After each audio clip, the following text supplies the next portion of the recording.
we're going to take a look then at the Junior Cert Coordinate Geometry overall topic revision.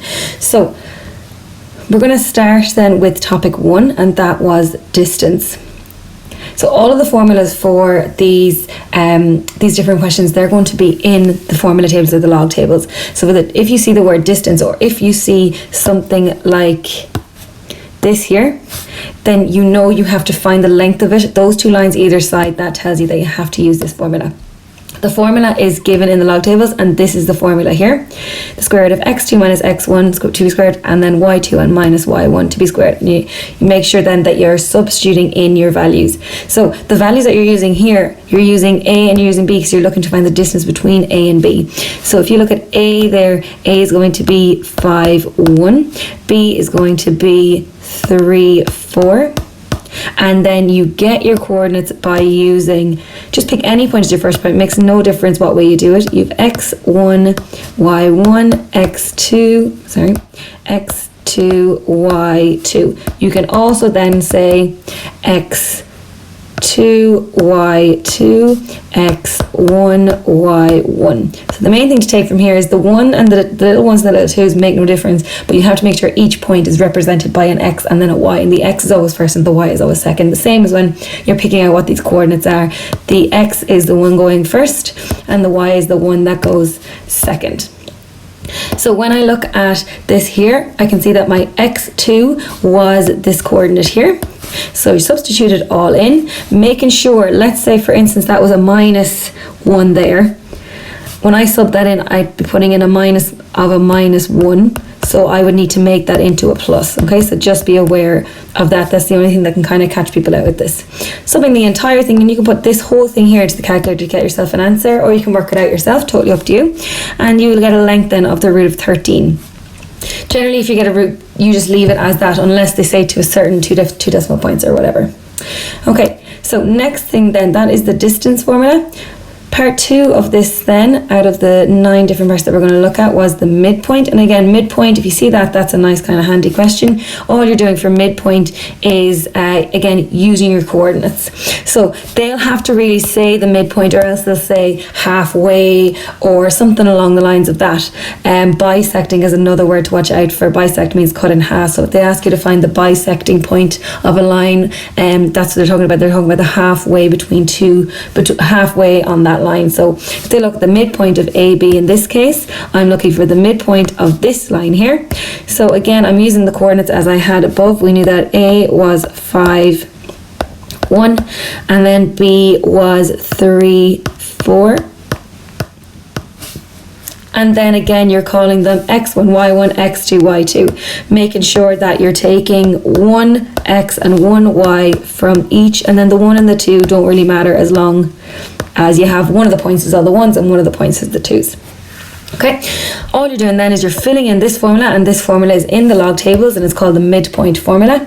You're substituting into that, and again, once you get to this stage, you can put that in the calculator and put that in the calculator. You'll be able to pick it out pretty easily.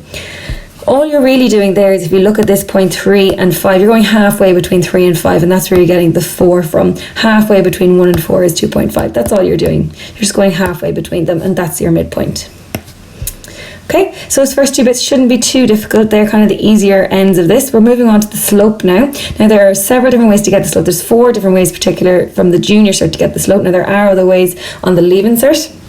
For the junior cert, the first way they're going to look at getting it is by using the formula, and again, the formula is in the log tables, so you don't need to know that, and it's represented by m, so that in the log tables it will say m equals y2 minus y1 all over x2 minus x1, and again they'll give you 2 points, or if you're using this specific type you'll need 2 points. You again call them x1, y1, x2, y2.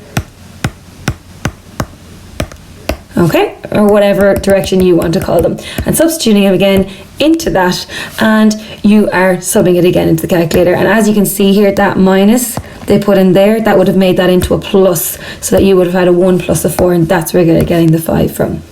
So that's the first way. Again, that way would be the easier of the methods.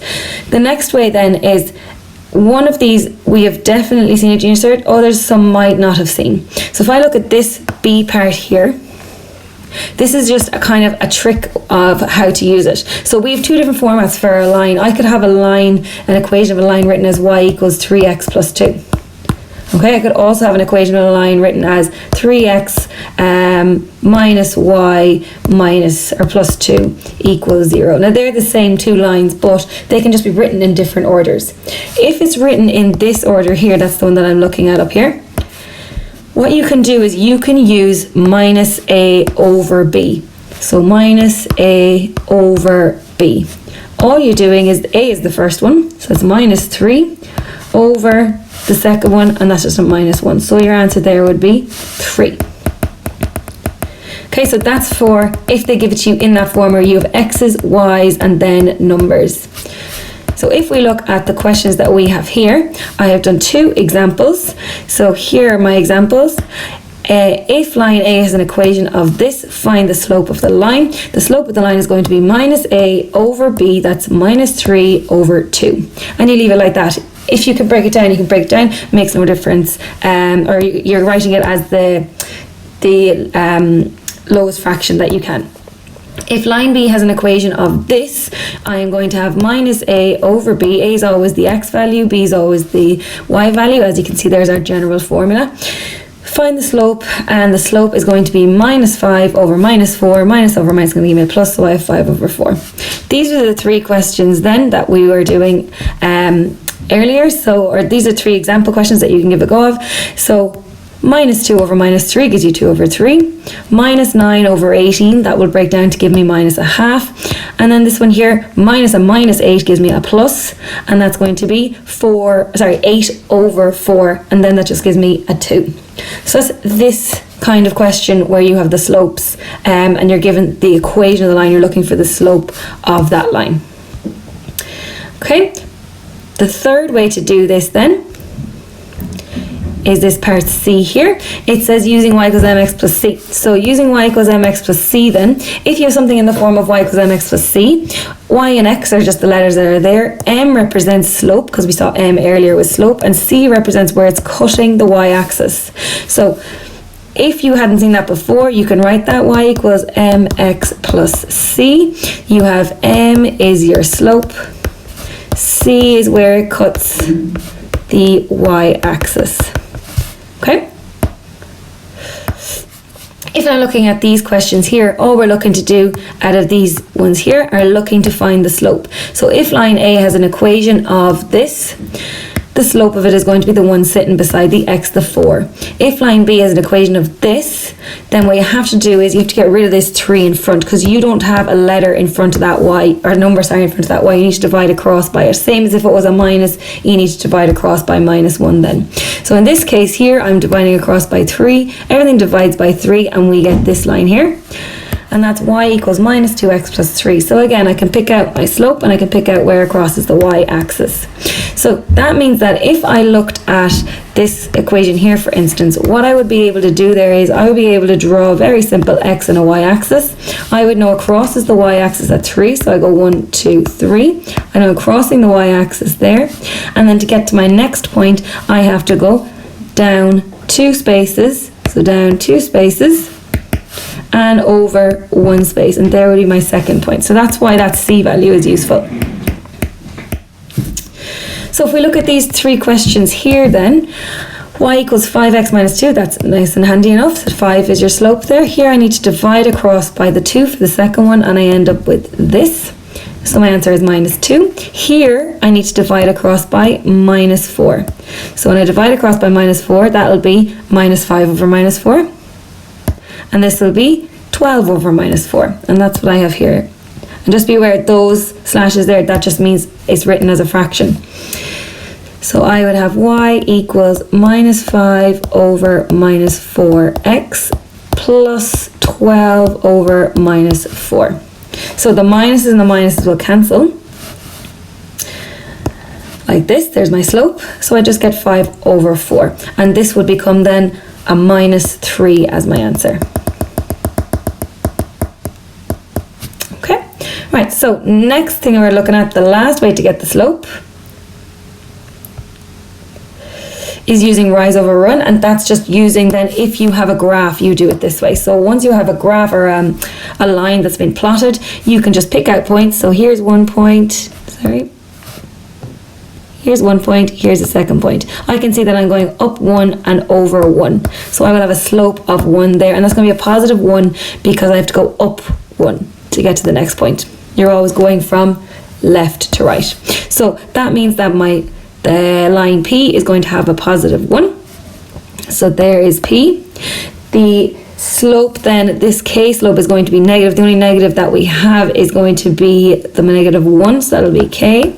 And again, I can check, take a point, take another point, down 1, over 1. So if I'm going down to get to the next point on the right hand side, then that means that is going to be a negative slope. And the last bit then, if you have a line that's going straight across like that, that gives you a slope of 0. The only other one that I might mention is if you had a line going straight down like that, and that is called undefined slope. So that's an undefined slope. Okay, next then we're going to take a look at one last question on slopes, and then we're going to look at the equation of the line. So for this question here, it tells us that the coordinate diagram below has the lines Q, R, S and T. Q is parallel to S and R is parallel to T. So little things to be aware of here. If lines are parallel, they have the same slope. We'll be looking at that in a few minutes.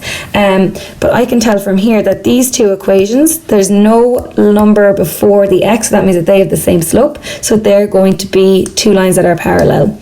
So they're either going to be Q and S, or they're going to be R and T. Now S has already been used, so I know that it has to be R and T because S is already gone down here.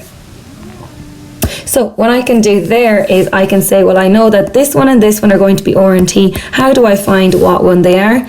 This is where it crosses the y-axis, and this tells me where it crosses the y-axis. So I know the one down here is going to have a -3 as the C value. So that's the -3 as the C value, and it is R and T, then that means that has to be T. Which leaves R for up here. I've done the R and the T. S is there, so I just have to have my Q.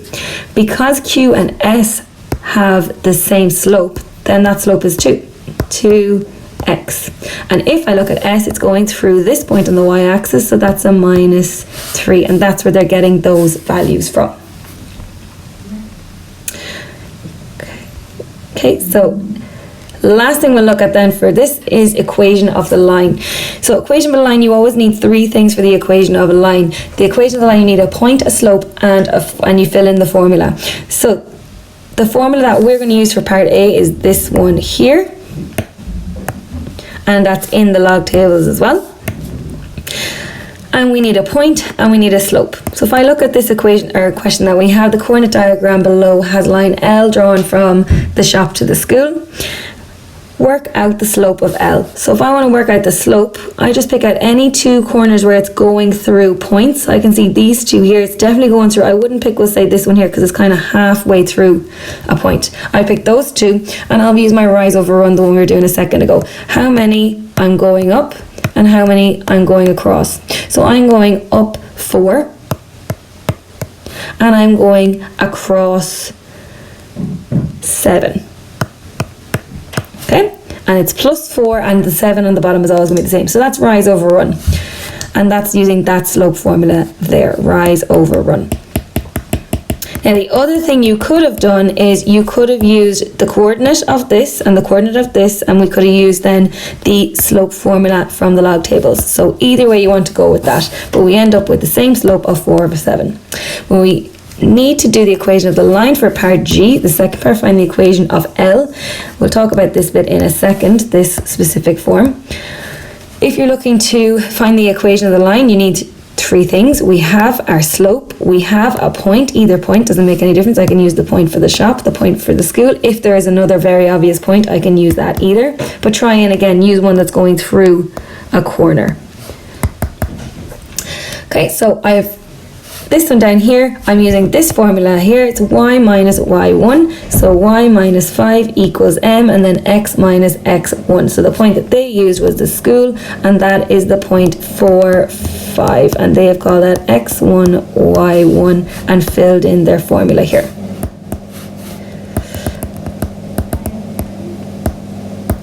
So when they fill in the formula, this part here is the main part, getting that right. What you can do here, because that 7 is a fraction, you can multiply both sides by 7 to just get rid of it, which is how they end up with this bit here. So they bring the 7, if it's dividing on one side, it'll multiply on the other. You can also just think of it as multiplying both sides by 7 to get rid of the fraction on the right hand side. You multiply that out then, bring everything to one side, you put your x's first, your y's second, your numbers third, equals 0, and that is that specific format that they have asked for with that one there, 4x minus 7y plus 19, and that's where they're getting that from. Okay, the only other way that they can do this is if they ask for, if they say something like it has a slope of, if I look at this question B here, they tell me that it has a slope and it goes through this point. Now because that point is on the y-axis, or if they told me it was a point on the y-axis, I can use the y equals mx plus c that we mentioned earlier, just because they've given me that specific information. Otherwise I would always use this first method here. But if they say it cuts the y-axis at a certain number and it has a slope of this, it's just as easy to use y equals mx plus c, because m is our slope and c is where it cuts the y-axis. So here I can see it cuts the y-axis at 5. I will have y is equal to, my slope goes in here, and then I'll have my plus 5. Okay, and there's the two different ways then to do the equation of the line.